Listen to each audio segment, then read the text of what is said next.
Alright, I'm going to go through the functionality of the program by each command. First command that should work is add, and then in my database it's keeping a list of people, so it's asking for their name, and so I'll just put in my name, and then it prints a success that I've been added to the database. I can do this again for another name. And then the next command is list all people. So you just type in list, and it will print out both David and George who have been added to the database. Okay. Last command is remove. So first I can type a name in that I know is in the database, which is my name, David.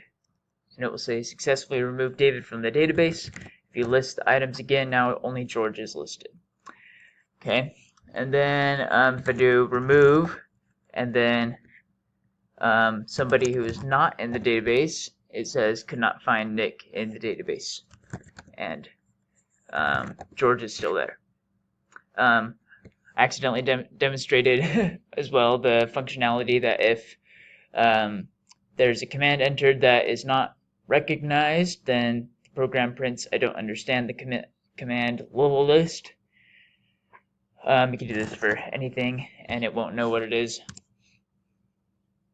Okay, very last command is Q to quit the program. So if I press Q and hit enter, program will be done.